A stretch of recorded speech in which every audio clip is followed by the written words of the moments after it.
Bonjour mes chers amis, dans cette vidéo, je vais te parler des rapports familiaux.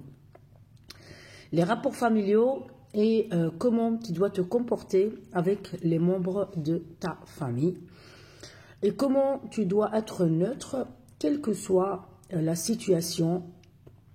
Et j'ai vraiment envie de te donner quelques astuces qui te permettent de rester neutre en toutes circonstances, d'abord. Et après, je vais te révéler les choses qu'il ne faut surtout pas faire au milieu de la famille. Ou les choses qu'il ne faut pas faire avec tout court, avec les membres de la famille. Voilà. Alors les amis, dans ta famille, tu vas toujours, quand il y a des disputes, quand il y a des malentendus, quand il y a des animosités ou des sous-entendus, que ce soit près de tes tantes, tu ne dois jamais donner ton avis par rapport à ça, mais tu vas toujours être vague et tu donnes des réponses, je dirais, tu sors des paroles de sagesse et comme ça, tu es tranquille. Ça veut dire que tu as une tante qui vient te dire, qu'elle te dit, ah voilà, telle cousine, elle a fait ci, elle a fait ça. Toi, tu dis, tu veux répondre, tu dis, écoute, moi je trouve que la meilleure façon de faire, c'est vraiment d'aller chez elle directement, lui dire, voilà, je n'ai pas apprécié tel ou tel comportement, parce que c'est elle la personne concernée. Moi, en tout cas, même si tu me racontes ça, je ne sais pas t'aider puisque je ne suis pas la personne concernée. Et tu t'arrêtes là.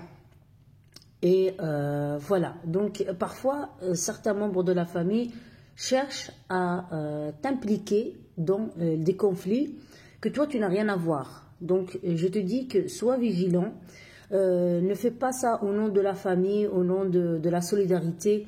Je dois adhérer à tel ou à tel problème. Non, ne fais jamais ça.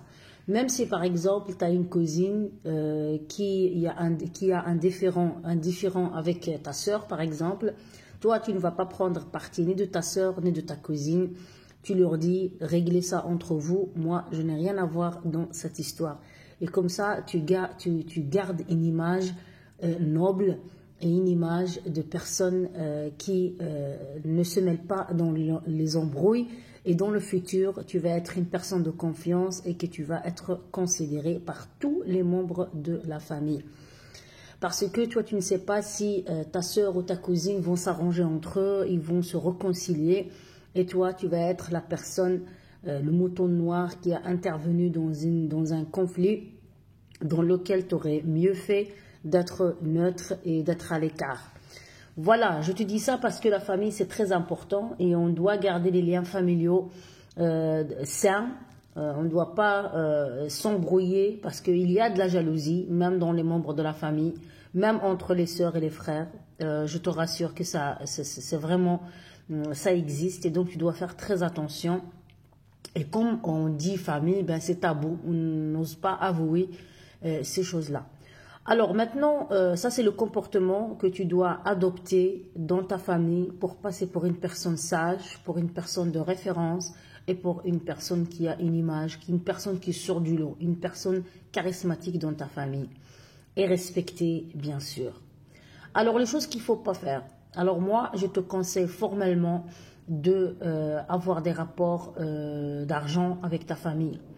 Je m'explique, ne prête jamais de l'argent aux membres de ta famille, ni emprunte de chez eux. Si tu veux prêter, tu dois considérer ça comme un cadeau que tu fais à ta famille ou comme un don. Et donc, ne t'attends pas à qu'on te rende l'argent parce que sinon, tu vas salir les rapports entre ta famille. Donc, soit tu prêtes et tu ne dois pas considérer ça comme un prêt, tu considères ça comme un don, ou alors tu ne prêtes pas du tout et tu dis que tu n'as pas, ou tu ne prêtes pas du tout, ou tu leur dis carrément, au nom de la famille, je souhaite garder les relations familiales et au nom de la famille, je souhaite garder la famille intacte, donc je ne veux pas salir ça avec les rapports de l'argent.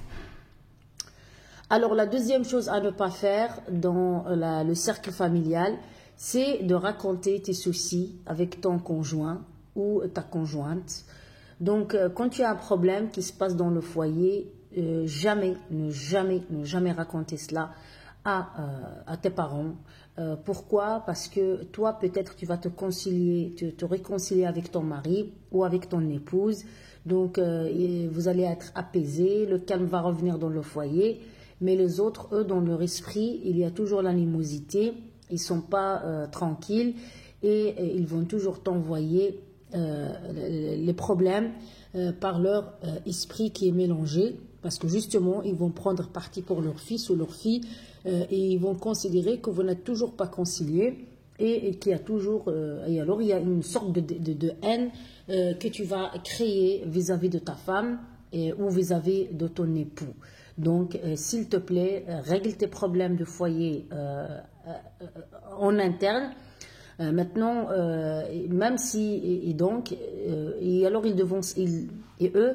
normalement, ils devront savoir que tu as des problèmes seulement si tu décides de divorcer, que tu ne vis plus avec ton conjoint. Alors, à ce moment-là, tout le monde le saura, au moment de la séparation ou au moment du divorce.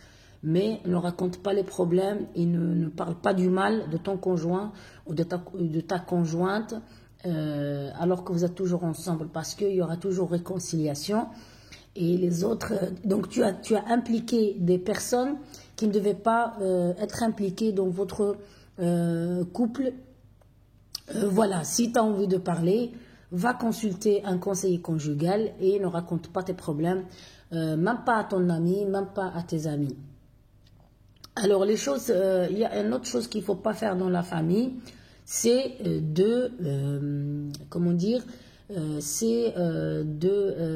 créer des entreprises familiales et impliquer la gestion de tes business à tes membres de la famille ou faire travailler les membres de ta famille dans ta société. En fait, si tu veux faire travailler la famille dans ta société, tu dois vraiment régler ça avec des contrats clairs et nets, parce que la société, ce n'est pas toi. La société, c'est une personnalité morale et ce n'est pas toi. Donc, du coup, s'il y a des problèmes avec le fisc, avec les huissiers, avec les comptables, avec les financiers, avec les gens de la fiscalité, avec les fiscalistes, tu vas impliquer, c'est toi qui va réparer les pots cassés, parce que tu impliques les membres de ta famille. Parce qu'au nom de la famille, tu ne vas pas froisser ton frère. Par exemple, s'il travaille chez toi, tu vas essayer de ne pas donner certains ordres. Et tu ne dois pas faire cela en fait. En fait, même si c'est ton frère et c'est ton employé, il doit se comporter de la même façon que les autres employés qui ne font pas partie des membres de ta famille. Ou tout simplement, tu fais des contrats ou alors tu ne mets pas les membres de ta famille dans ton business et comme ça, tu es tranquille. Tu engages des comptables, tu engages des employés, tu engages des secrétaires et tu laisses la famille tranquille. Tu veux aider ta famille, tu les aides à monter leur propre business, à leurs propres affaires, mais ne les implique pas dans tes affaires. Pourquoi? Parce que l'argent, c'est le nerf de guerre. Et moi, je ne te conseille pas d'impliquer la famille dans ces histoires-là. Tu veux donner à ta famille, tu veux les soutenir, tu veux les aider à monter leurs propres affaires, ok, mais les ramener chez toi et après ils partent avec tes projets, après ils te créent des problèmes, après ils te créent des concurrences malsaines parce qu'ils ont eu accès au secret de la gestion de ta société, non. Essaye d'aider les membres de ta famille pour être au même niveau que toi, voire te dépasser, ça c'est bien, c'est sain. Mais les faire rentrer dans tes affaires et les laisser faire ce qu'ils veulent au nom de la famille, alors là, je te dis clairement que là, tu vas tomber dans la dépendance affective et tu vas créer des problèmes pour rien. Donc, tes finances, tu dois les gérer seul. Même avec ton conjoint, tu laisses ça tranquille. Tu réglementes ça avec des contrats. Les notaires sont là pour ça, les comptables sont là pour ça et les financiers sont là pour ça. J'espère que cette vidéo t'a éclairé pour garder les relations saines au sein de ta famille et pour surtout garder l'amour, la paix, la joie et la tranquillité dans tes rapports avec ta famille parce que c'est très important. Merci et à très bientôt pour une prochaine vidéo.